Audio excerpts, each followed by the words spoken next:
say, for simplicity, ease to drive, and she's got the looks, I can't really fault the car, and I don't think you can really go wrong, as they say. Maybe I'm just getting old, maybe this is just what I want. I really do like this car, so much so I prefer it over my hot hatch Type R, and I'd like to keep this car, I think, over the Type R if it came to it.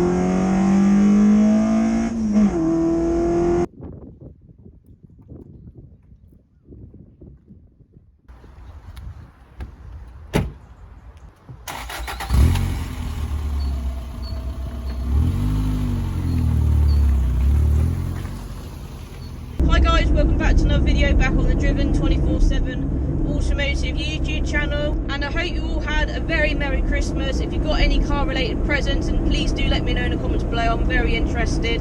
If you want to see some of my presents that I got for Christmas that I am pretty chuffed with, then if you're on TikTok, head over to my TikTok and have a look on there. I've been lucky enough to have an influx of new subscribers lately, so if you are one of those new subscribers, then hello and thank you for subscribing. My name is Amber and I am a petrol head car nut through and through. Most of you guys, if you have recently subscribed, would have come from the Citroen Ami video, which was in the previous upload to this one, and that is a brand new car my parents have just bought. However, today we're filming something totally different, and this is a car that I own, for you guys that don't know. This is my recently purchased Toyota Starlet, and it's a little bit lowered. This is basically me doing another video on the Starlet, because the only video that's on the channel of this car is when I said to you guys I had this car, and I haven't posted anything since, to be honest. Today I'm taking the car out for a little drive, and I'm just going to give you my thoughts on this car as a whole. I'm going to give you the thoughts of it being a lowered Starlet, and yeah, just give you my opinions really on the car so far. For those of you that don't know, also I do have another car, so this is my second car, and the other car I own is a 2002 EP3 Civic Type R. So that is a hot hatch and this is a slow hatch. But to be honest, I actually prefer driving this car over the Type R. Now that is going to sound bonkers to a few of you, yeah, and I'll explain why. First of all, this car obviously has bog standard basic seats, whereas the Type R has the Type R seats, which are comfortable. They're not as hard as some sports seats I've previously sat in. So first of all, this car, the lights were green, you didn't even go, you plonker. So first of all, the seats in this are more comfier. Obviously they don't hold you in, but they don't need you, this isn't a fast car. Next thing is suspension. So the Type R must be on a sport suspension out the box, because it's a hot hatch, of course. And this, as I say, this is lowered on coilovers, not springs, coilovers. I've had a car lowered on springs before, which was my Abarth 595. And the ride on springs I feel was quite hard. In the Type R it's quite hard. In this, although it's on coilovers, it's more of a floaty bouncy than stiffness, so I feel like this car rides better, and it's lowered on coilovers. It rides better than my Type R, and that's another reason why I like driving this car over the Type R. And also because, a bit of a moan here, I've had a dodgy shoulder for nearly a year now, hence why I keep doing the whole seatbelt thing, and I find this car so much more easier to steer than the Type R. Again, the Type R has got more of a feel to steering, I suppose. It's a bit more harder to steer as such. Obviously it's got power steering like this, but I just find the steering in this much lighter for my little dodgy arm. And although this car is slow, it is quite fun to drive. I love nipping around in this thing. There's a word I use for it, I can't, plodding around, I think. Yeah, this car is just a little plodder. In my ownership, I want to try and get some alloy wheels for this car, because it's still on 3 black Steelies and 1 silver. But I don't care, because I've bought this car as it is, lowered and etc. And I like it for as it is, and as I say, all I really want to do is just get some alloys, but I'm still happy driving it around on the Steelies. The back bumper needs a bit of touch up, but again it kind of looks cool that it's lowered and tatty. It's not the look I'm going to go for, but it's the look I'm having to go for at the moment. So I quite like driving this car more than I could say than the Type R, which is pretty nuts. The only thing is, I will sometimes take the Type R when I know I might be going over humps and bumps, because I've not had this car scraping yet. I've only had it once over one bump, and I was like, nah. Because I like cars to be low. I know when you've got a lower car, scraping is just within the territory, as they say, but I'm not a fan of that. So I try and avoid bumps, humps at all costs, which obviously, you know, you're kind of limited to where you can go. A bit like my parents with their recently bought a Citroen Ami for other reasons in their case. But yeah, that's the only thing that obviously is a bit annoying with this car. I try and, you know, plan ahead, plan routes ahead, you know. I'm not going to go down any roads with humps and bumps. I'm not going to go in car parks with any hard ramps on them that I'm going to scrape, because I don't want to do that. It doesn't really matter if I do, because this was a cheap car. It's got 125,000 on the clock. It's not a mincer of a car, but I just don't want to, that's not what I'm kind of looking for. I definitely want to try and avoid the scrapes as and where I can.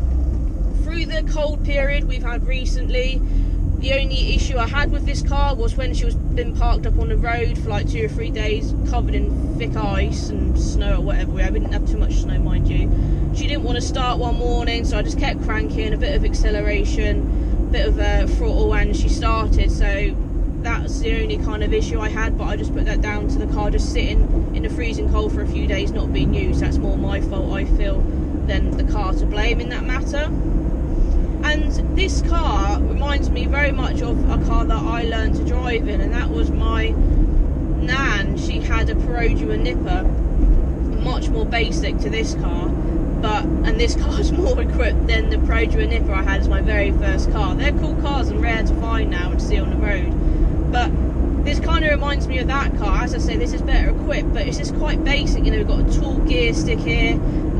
Everything, yeah, this car's got an airbag and stuff, but everything in here is very plasticky, dated, and I like it. And everything in here is just so basic, and it really throws me back to the first car that I had, which was that Perodua Nipper. And I kind of like that. And my Nan isn't with us anymore, so I kind of feel like I've got a Perodua Nipper, but a bit of a better one, because obviously it's a Toyota Starlet, and as I say, it's got a little bit more on it.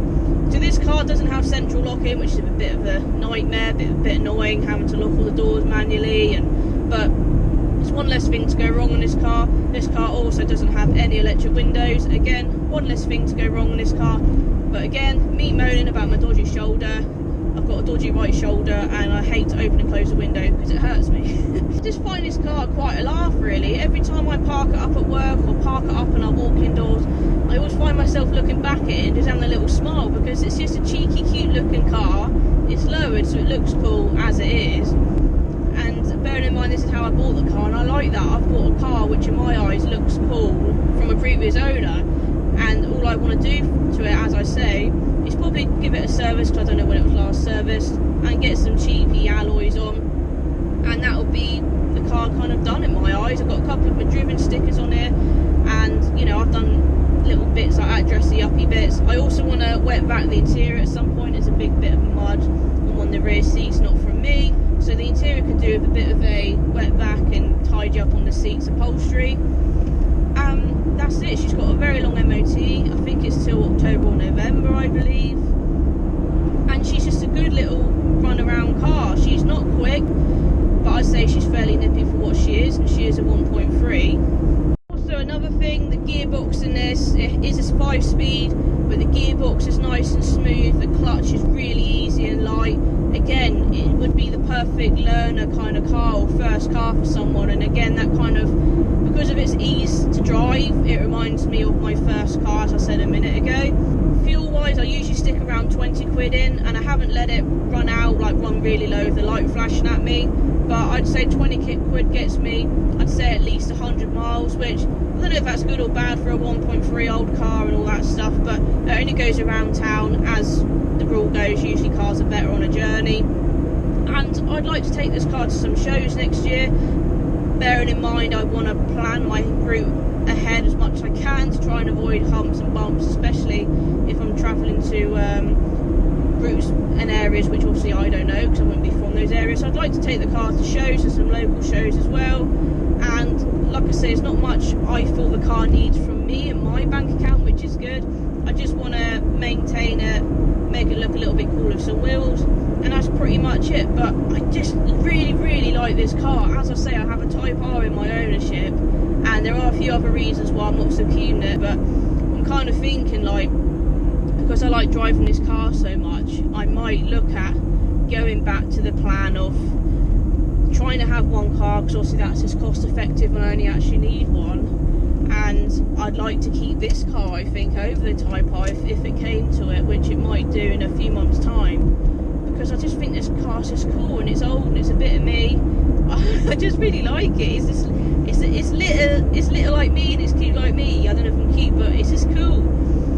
So there will be more videos to come on this car in due course, but at the moment, as I say, the car doesn't really need anything immediately as far as I'm aware. But I will be planning on servicing it, and any other little bits and bobs I do, I will film. If I take the car to meets, obviously I'll film that. If you want to see me driving more and talking more on this car, then do let me know in the comments below. But I just don't really feel like I can kind of fault the car. The only issue is with me being in the cockpit now inside, is I said this in a reveal video, that the heater only works on number 4, which is really, really annoying. So at the moment it's a little bit chilly outside. I've managed to warm the car up inside before I started speaking, or you wouldn't be able to hear a word I say. But yeah, to have the heater not on number 4, to have it just in the background, number 3, 2, 1, anything but 4 would be nice. And that will be something I do want to fix sooner rather than later, and when I do, I'll put it in a video just for why not, just so you guys can be updated with what I do to this car. But let me know in the comments below if you like this car. It just needs a bit of touching up, a bit of finishing off, and she'll be good. And as I say, she's got 125,000 miles on the clock. You can't really tell from sitting in the car. You can't really tell from the outside of the car because there's no rust there as such, just a couple of scrapes, which most old used cars have, to be fair. So I think this is definitely the way forward for me with buying this car modified, and I'm happy with it. And if you guys don't know me, and if you are new to my channel, I don't tend to keep my cars long enough, which is great for content, because tomorrow I could be revealing a car I never planned on buying, and that's usually how it goes. Nothing is planned here. But I really do like this car, so much so I prefer it over my hot hatch Type R, as I say, because it's just so easy to drive. Maybe I'm just getting old, maybe this is just what I want, just an old slow 90s lowered car. This is maybe just as basic and as simple, what am I trying to say, it's maybe as basic and as simple as I need it, and I like it. And yeah, I don't know what else to say really. And yeah, these coilovers, as I say, they're much better than springs. These are your only budget cheap coilovers. Don't ask me what make and model they are because I don't have a clue, but they do just bobble around nicely, I think's the word I usually use. They just bounce around and float around. Sometimes you hear a couple of little, you know, kind of clunks or whatever from the rear, but that's to be expected because it's a lowered car. But yeah, the coilovers in this are absolutely fine. It just gets a bit bouncy over bouncy pothole roads, but nothing major. And the car doesn't always go around scraping unless I was silly enough to try and take it over humpy roads, which obviously I try to avoid because I'm sensible and I have some common sense. Another thing, while we're in the inside the car, obviously, because that's where driving videos take place, it's on the inside of a car, I need to sort out the interior light, because we thought it was just a bulb that had gone, but we've got a replacement bulb and it still doesn't work. So I'm thinking maybe the connection or something's broken, and so any advice on that would be grateful in the comments below. So that's another thing, when you get into this car in the dark, you can't see a thing because the interior light doesn't work. But just silly little things like that. But as far as I'm aware, mechanicals are all good. She's just a nice plodder around town. I just don't know what to say. I just like the car. It's a boring car to some of the cars that I've previously owned, and to the car that I've also owned alongside this Starlet. But as I say, for simplicity, ease to drive, and she's got the looks, I can't really fault the car, and I don't think you can really go wrong, as they say. So I hope you've enjoyed this video. Thank you to a few of you that have recently subscribed. If you are a new subscriber and you've tuned into this video to see what I'm all about and what this video is all about, then make yourself known in the comments below. And I do really appreciate a few of my regulars that do always watch my videos, that do always say nice words in the comments. I'm very grateful. And as I say, I'm just a car nut through and through. I've owned all sorts of cars, and yeah, this is a very different video to the previous upload, which I posted before this, which has got the subscribers in. So yeah, do stick around. I never know what I'm going to do next in another video. I can't guarantee me not buying or buying another car. A lot of this stuff is spontaneous and it's exciting, but can get me into trouble sometimes. Thanks for watching this video. Let me know if you're happy to see another Starlet video on the channel. Let me know if you're still liking this car, because I certainly am. Thanks for watching, and I'll see you in another video.